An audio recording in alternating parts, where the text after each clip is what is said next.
Hello everybody and welcome back to Neptune's Rings. We're here today with Kerbal Space Program, a new game for the channel. I'm sure many of y'all have already seen it, watched it, played it. It's one of my favorite games, so I just thought it would be fun to play. As well as, I want to kind of put, it's not Factorio, it's very similar to Factorio, Satisfactory on hold for a little while.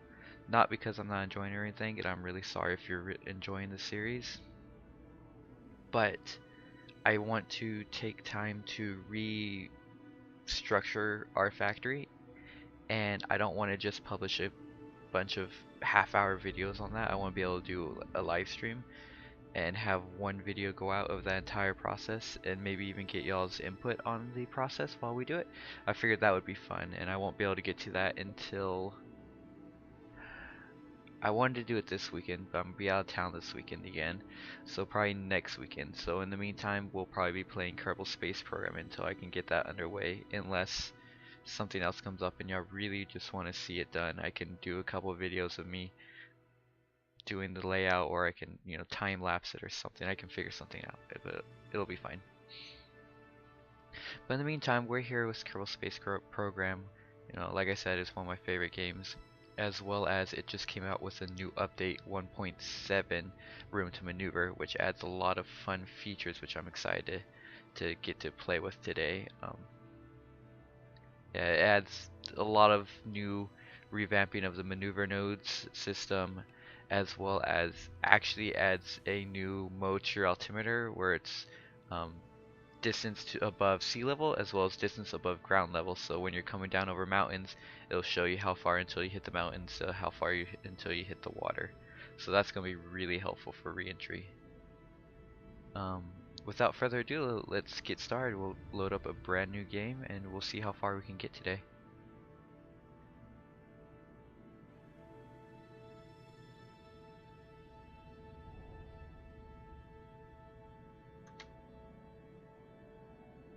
Let's go with Neptune's Rings. We're going to do career mode because I don't know, I just find the most fun playing with that one. We don't want missing crew to respawn. That's no fun.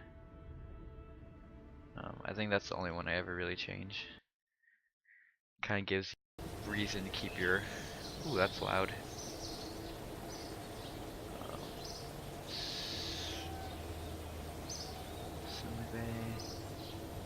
Pause menu.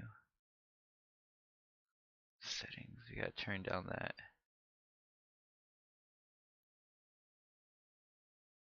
That's probably gonna be super loud too then.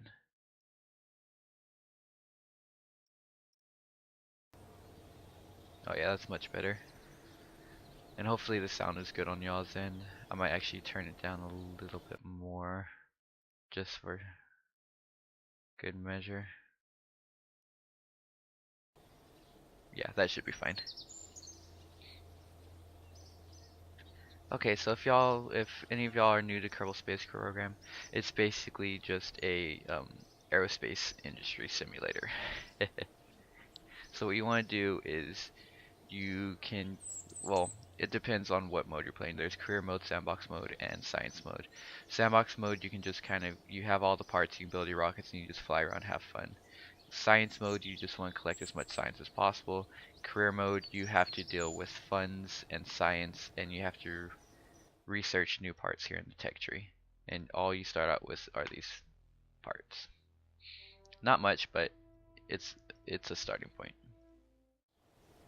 But in career mode, what you want to do is you go mission control, and you want to get a few missions set up and ready to go, so that you can start earning funds as well as science and reputation.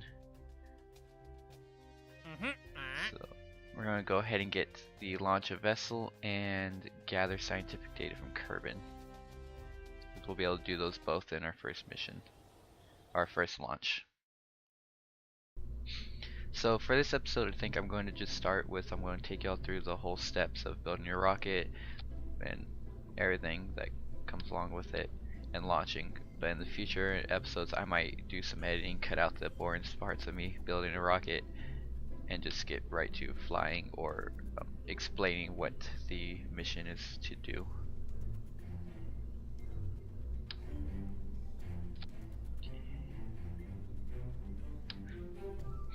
So every rocket's gonna need a few basic parts. It's gonna need an engine, fuel, a capsule, and a parachute generally if you want to come back to Kerbin and you don't want to kill your Kerbals. That's important.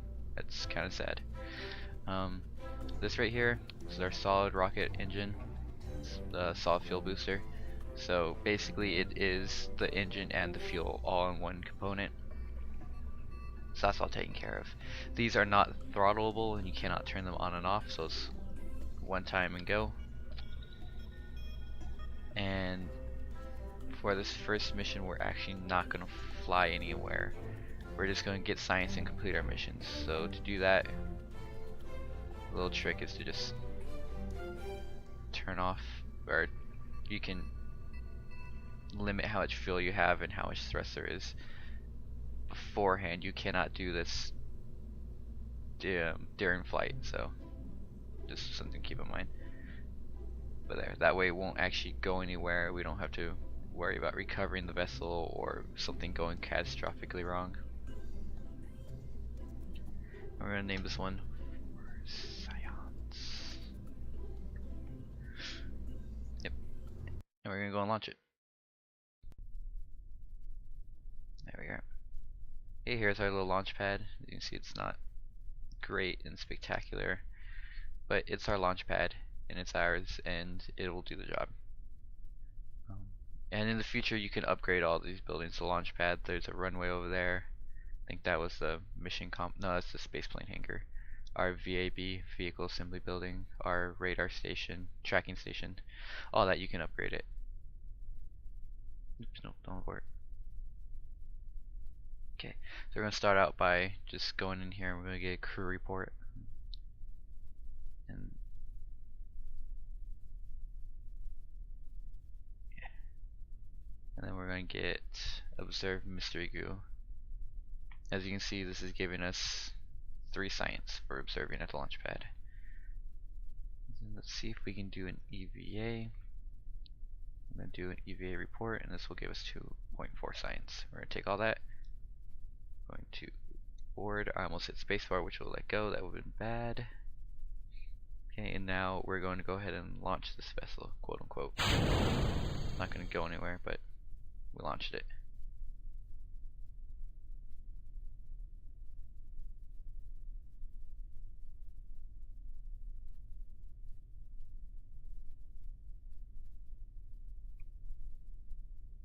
And then we can recover the vessel. I don't think it counted for the launch of first vessel.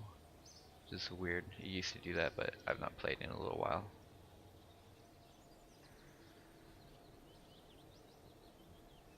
Yeah, it didn't count. That's okay though. Oops.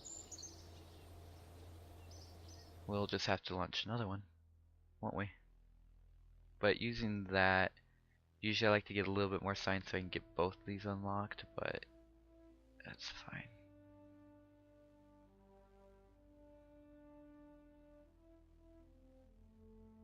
Okay, we're gonna go ahead and get this one first because it has another science tool here, the thermometer. Let's go see if there's any new missions. Nope. Okay, so we're just gonna go back into the VAB and slightly tweak this.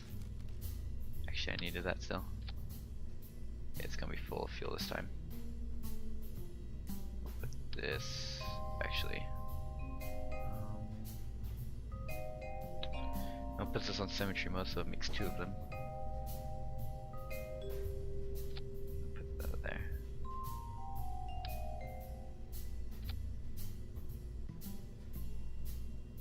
Science. We get some of these thermometers. And we don't want that on Symmetry Mode, we just want to put a few down.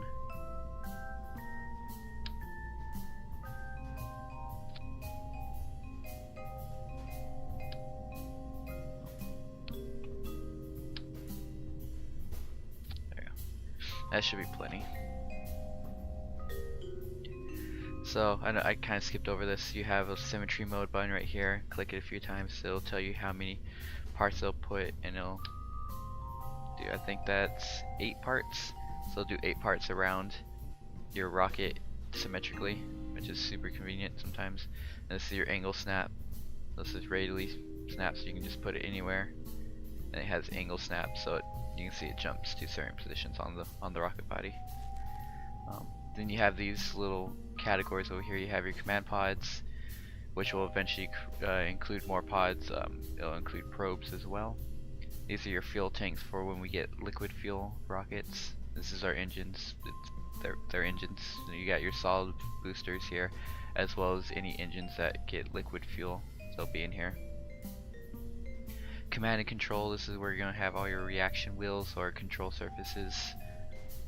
Not control surfaces. Control surfaces will be in aerodynamics. Structural is gonna have your grids. Coupling, you're gonna get decouplers, so you can stage things. Payload, you're gonna have payload bays, so you can put science or other things inside and keep them away from aerodynamic forces. Aerodynamics is gonna have all your fins. Ground is gonna have your wheels, landers. Thermal is gonna have your heat shields, radiators. Electrical will have batteries and solar panels, I believe. That would make sense. Communications, so you can communicate. This is mostly for probe cores, or if you're going to be transmitting science back, which you can do. It just gives you less science than if you brought the whole capsule back. So I like to always bring, well, I generally like to bring the capsule back at all costs. Sometimes it's not possible, so you need to transmit. And then you have all your science materials here. And utilities got all your parachutes. Okay. Mark 2. Alright, let's go for gold.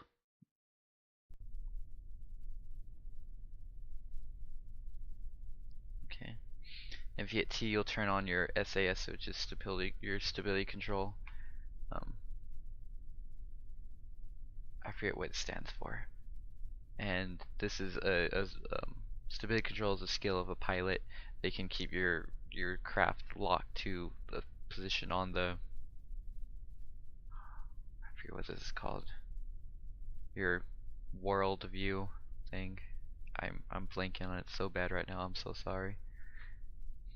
But that'll keep that locked, which is incredibly helpful. I'll show you. We'll actually launch now so you can see. I just want to open up one of these and we'll pin it over here so that while we're in the air I can easily get to it and collect the science, and pin that one there too, and pin this one over here, just so I can get to all the sciences easily while we're in the air. And you push spacebar to launch. We're gonna tilt over towards the ocean just so that we can land in the ocean.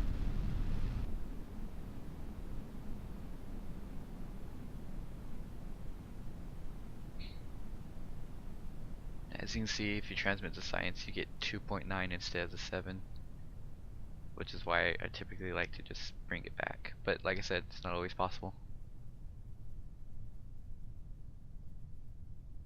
And you see here, this is the distance above ground, this is distance above water. I think there's a tooltip there I missed. That's fine. And we're above water, so they're the same, obviously.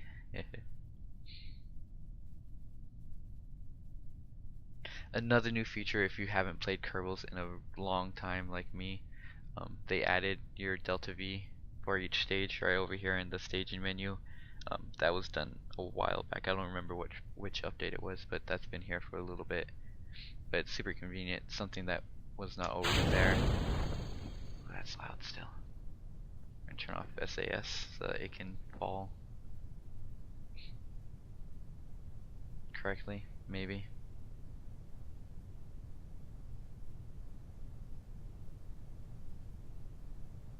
Turn off those pins.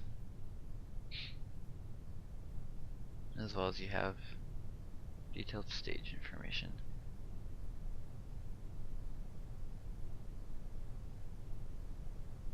Interesting to see.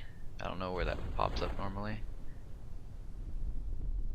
And here's the new maneuver mode. You can see a lot of your orbital parameters, which is super helpful. Oh my god. So glad that they added this. I don't know why it wasn't here sooner, but you can get your apoapsis, your periapsis, your orbital period, all this for without like using MechJeb, which is a mod that most people would use to get that information beforehand. I don't know, people will probably still tend to use it because it has a few other features as well, but I know a lot of people used MechJeb solely for the orbital elements and not for any of its control elements, so it'll be interesting to see where people go with that. And splashdown. So while we're here in the ocean, we're going to take some more data, because for a lot of these you can collect data in all of Kerbin's different biomes. I got one too many thermometer, but that's fine. Yeah, and all the planets, so you can take a lot of different data as well as at different altitudes over the planet or moon, I guess. Not every altitude, but like different altitude segments. Let's see if we can go to map. Nope.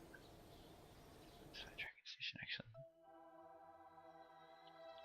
And if you're, once again, if you're new to Kerbal Space Program, this is the system. You have all your planets in their slightly different orbits. I've never made it very. Okay, got a little stuck. I've never made it out past Minmus, which is Minmus, which is the second moon of Kerbin. Yeah, but hopefully if we make this into a series, or even if I just play every now and then, we'll get out farther than that. That's tracking station though. You'll be able to see all your probes and ships in orbit on there. We have space plane hangar. You can build space planes or just normal planes, fly around the planet, collect data that way. It's easier to do contracts with a plane than as a rocket. We have the administration building. I don't really mess around with this very much, but you can, you know, activate these contracts, strategies, and it'll basically trade off something for another something. So yeah, so you can basically trade your money for reputation, or you can trade your reputation for money. I think there's, you can trade money for science, different things like that. I don't usually mess with it. It's not usually too big of an issue for me, or in general I don't think. It's your astronaut training building, so you can always get new Kerbal astronauts to go on missions for you if you lose these. Valentina is one of our newer additions to the main crew. She came a few patches ago and we're lucky to have her. She's a very good pilot, very much like Jebediah. So we try very hard not to lose them, as well as Bill and Kerbin. Bill and Bob Kerman. But Jeb and Valentina are some of the more important ones. Not that it really matters, it's just kind of fun to roleplay like that. Alright, so now we're gonna do some science. As you see here, we unlocked some liquid fuel tank, a bigger solid booster, and an engine. We can get more science here, as well as a service bay. Like I said, that goes under payload. We can put stuff in there. I think we're gonna go for it. Yeah, we can go for this guy. It'll give us a bigger fuel tank as well as another engine. And we'll go for this one just because it's got more science. And you see we have a lot more contracts available now to take. Let's see.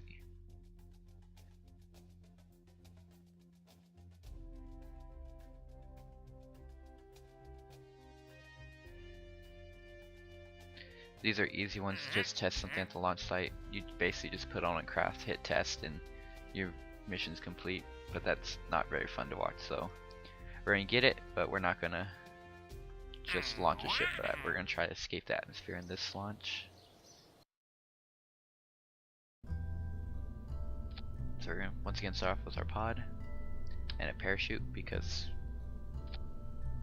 believe it or not, you will forget. It happens. It's best not to forget. That would be ideal. A heat shield for when we're coming back in. Actually, put the service bay on first so that we can put our science inside of it. See? This opens up nice and easy.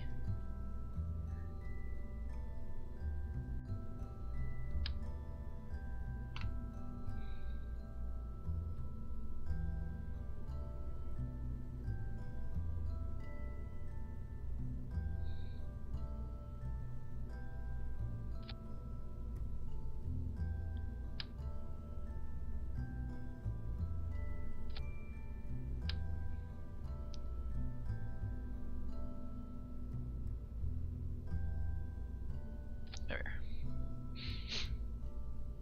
Nice easy little science package there.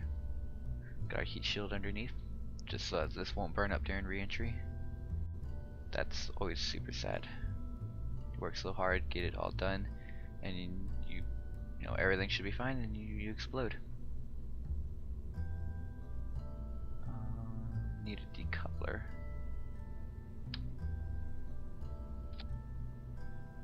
So this will allow us to separate our engines and stuff from this stage, so we can come back with just the heat shield.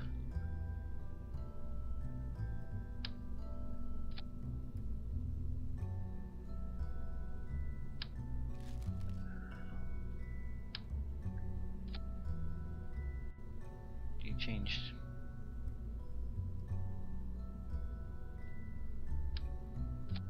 Okay, I see.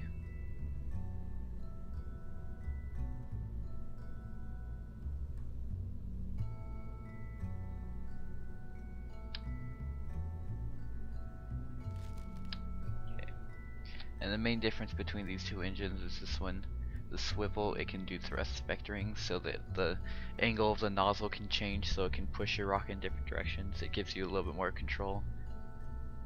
So it's generally good for when you're in space, I guess.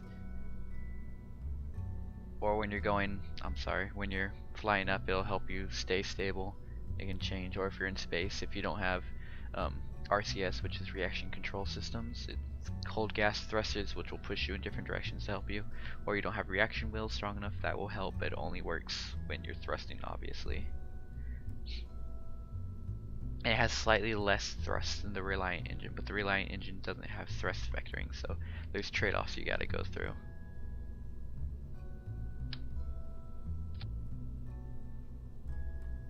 I like to use the Reliant on my first stage, simply because it has more thrust. It'll help us get off in this orbit easier. See if we can squeeze in a little bit more delta V in there. Yeah, a little bit more. Like I said, it's been a long time since I played, so I don't remember the delta V required to get off of Kerbin.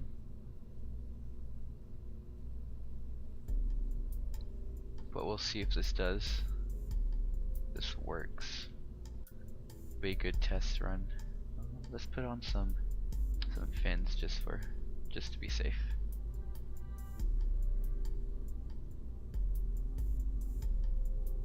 Put on 4. Like that looks good. That should work.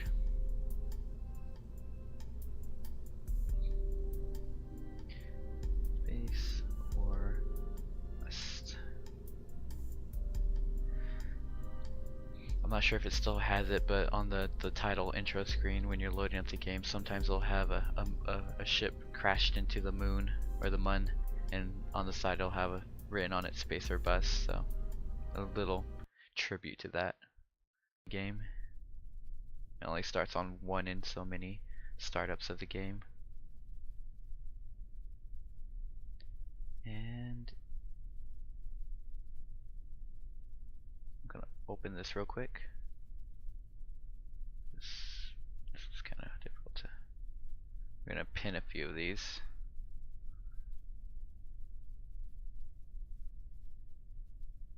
so we have them ready to go as we're ascending.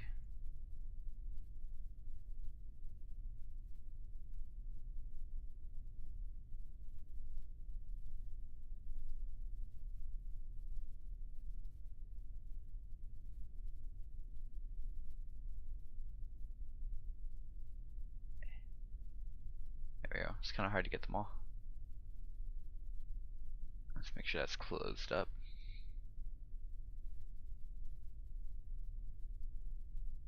Alright, there we go. And we should be ready for launch. And so now that we don't have a solid booster, we have the liquid fuel thruster, so we want to throttle up over here, which you throttle up with shift and down with control, or Z is all the way up and X is all the way down. Really important controls to know there. I know a lot of people when they play, they don't realize that you can throttle and then their ships don't get anywhere, and it's really frustrating.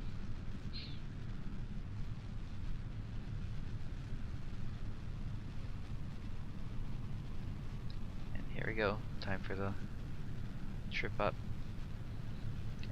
While we're going, I'll show you, you have your time warp over here. While you're in orbit, you get physics time warp, which just speeds everything up a little bit. But you know, it's more likely to destroy your ship if you're going too fast with it, experiencing too many aerodynamic forces and whatnot. So just gotta be careful with that. You have your altimeter here, your atmospheric phases. Oh, this might not be good. Alright, stage successfully. Sometimes if you're not high enough when you stage, you can flip out of control when you go through your stages. And we're going to start doing our gravity turn. I started a little bit early, but that's okay. Usually start about 10 to 15,000 meters. Going a little bit too fast. That's fine. It looks like we will escape the atmosphere in this run. We're going to go into our map mode by pushing M, so we can get a little bit better information on where we're at. We're going to pitch hard because we are going to escape. We're a little high. Just remembered we have this, so now we can see our apoapsis here instead, without having to go into the map mode, which is super helpful. As you saw before, you would always have to go into map mode to see what your apoapsis is, and you couldn't see the screen, which is kind of boring. Gonna observe mystery goo. Gonna take that. Gonna observe pressure data. Take that. We're gonna take temperature. We're gonna take that. All those I believe should have been in space, which I should have been doing them sooner while we were coming up through the atmosphere, but that's okay.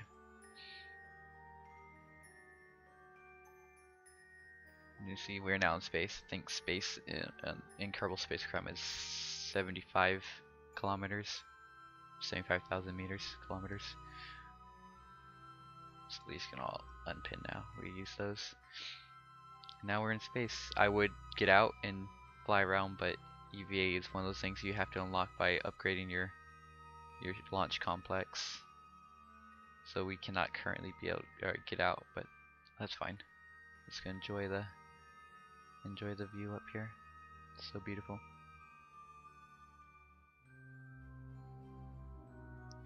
And then we'll go ahead and time warp. As you can see now, we can actually go to much higher levels of time warp because we're outside of the atmosphere. So we're just gonna time warp until we come back. Actually, we don't need that stage anymore. We're gonna lock ourselves to retrograde, so when we start coming in, our heat shield will be pointed towards the heat. Okay, once you re-enter the atmosphere, it'll automatically take you out of time warp, but I like to do it ahead of time because honestly it just scares me. I'm always worried that it's going to take one time step too far and I'm going to end up like very far into the atmosphere and it's going to be too late. So just for my own peace of mind, I usually just take myself out beforehand.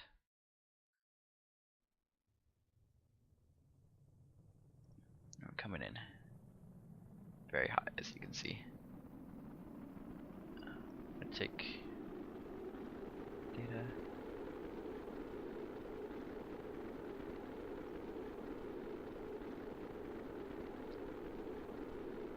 110 Kelvin.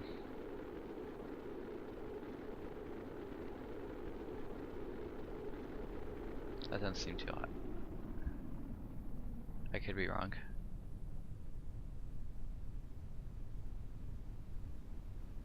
Oh, you know what? It's inside the thing too, so that's probably why. Okay, and we actually made it without much harm, so we're going to activate our parachute now that it's safe. We're not going to have it rip off. You can see over here, the parachute image will change colors. If it's red, then you will lose your chute if you deploy it. If it's yellow, then you'll probably be okay, and then if it's green, you should be good to deploy. And now that's deployed, it's yellow. That's not saying it's gonna possibly rip off. It's just deployed.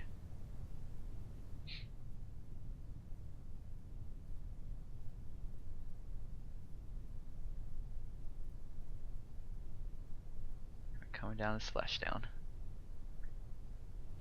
and your parachute will deploy. Well, you can actually change when your parachute deploys.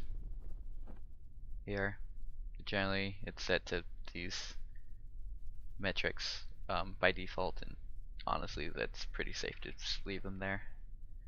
Although it does happen that when you're going really fast in orbit, when your parachute does deploy, you do slow down significantly if your craft isn't too heavy, so you still have 100, 200, 300 meters to fall, going very slow. So that's one thing to consider, but you can always turn on time warp and make it go a little bit faster. Just be careful. In the past, it's been a little unstable. I think they've actually patched that out, so it's not dangerous to time warp anymore during splashdown, but old habits die hard. Back to space station. Yeah. And that's the basics of Kerbal Space Program. As you get further into the game, of course, you unlock new and new technologies, um, like landing struts, launch complexes, bigger capsules, more electricity, probes, that's shiny, batteries, solar panels, stuff like that, so you can go farther out into the universe. You can go land on different planets, start up space stations. It's a lot of fun. It's a little bit slow to start up, but we'll get it going, and it'll be a lot of fun, I hope. Like I said, in the future, I probably won't take you through the whole step of me building the mission. I'll probably have a rocket ready, walk out through what it all does, and then we'll go and launch and try to get it into orbit or its specified load. But for now, this has been Neptune's Rings. We're playing Kerbal Space Program. I hope you all enjoyed. Bye.